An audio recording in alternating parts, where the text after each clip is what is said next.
आहे. कैकेयीनं राजा दशरथाकडे वचन मागितलं, मी जे काही वचन तुमच्याकडून घेणार आहे ते तुम्ही पूर्ण करावं. आणि त्या ठिकाणी कैकेयीने राजाकडून वचन मागितलं, कारण आम्हाला 14 वर्षाचा वनवास द्या आणि माझ्या भरताला गादीवरती पाठवा. त्यावेळेला प्रभू रामचंद्र नाशिक या ठिकाणी पंचवटीच्या क्षेत्रामध्ये वनवासाला राहिले. काही काळ चित्रकूट पर्वतावरती राहिले आणि त्यानंतर शेवटचा 1 ते 1.5 वर्षाचा काळ दंडकारण्यात अर्थात आपल्या नाशिक क्षेत्राच्या संबंधाने या ठिकाणी प्रभूंनी घालवला.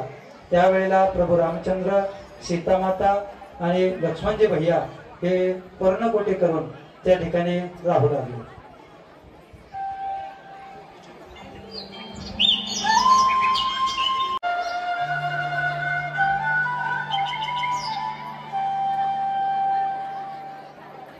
कृपया शांतता सर्व असू नका.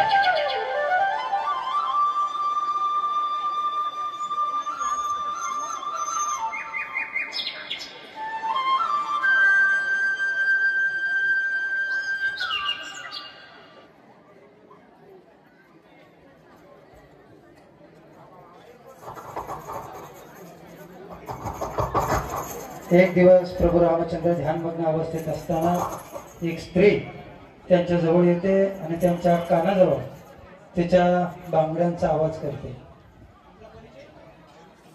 तस्ती पृथ्वीच्या पुरुषाला काय? तू पृथ्वीवरील सूर्य तेजस्वी पुरुष आहेस आणि मी सुंदर नारी. आवाज वाढवा. मी त्रिलोकात फिरून आली आहे, पण तुझ्या इतका सुंदर पुरुष मला आजवर दिसला नाही. मी इच्छेनुसार अनेक रूप बदलणारी राक्षस कुळातील राजकुमारी शूर्पणखा आहे. माझे नाव कामवल्ली पण आहे. विश्वविजेता रावण माझा भाऊ आहे.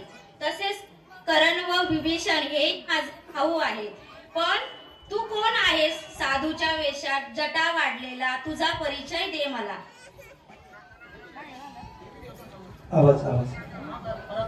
महाराज दशरथ यांचं नाव तुम्ही ऐकलं नसेल. मी त्याच अयोध्या नरेश दशरथ यांचा पुत्र राम. पण देवी, तुमचे पाय माझ्या कुटीकडे कसे आहेत? मी तुला पाहताच मोहित झाले आणि पतीची भावना ठेवून तुझ्याकडे माझे प्रेम व्यक्त करण्यासाठी आले आहे. मला आपल्या पत्नीच्या रूपात स्वीकार कर.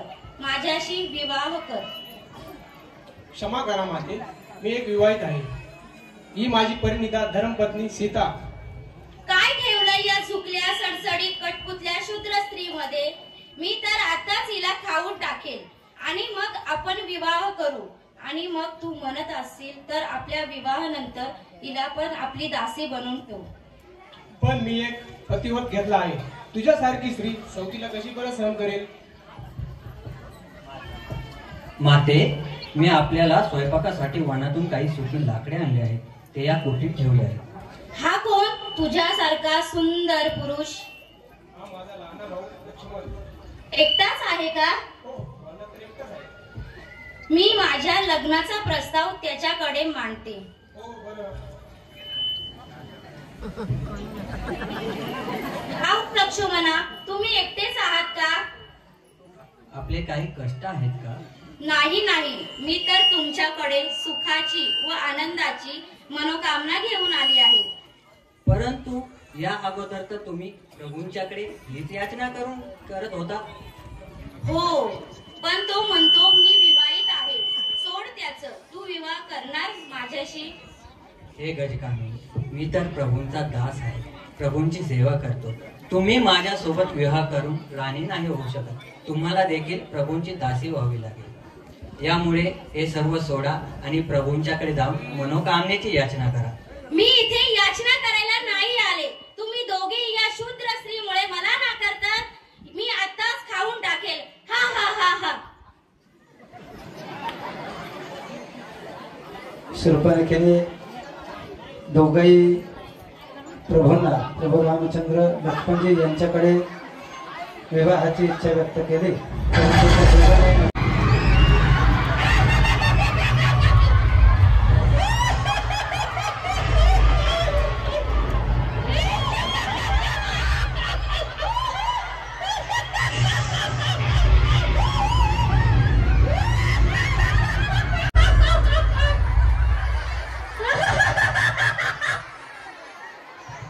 जरा शांतता राखा.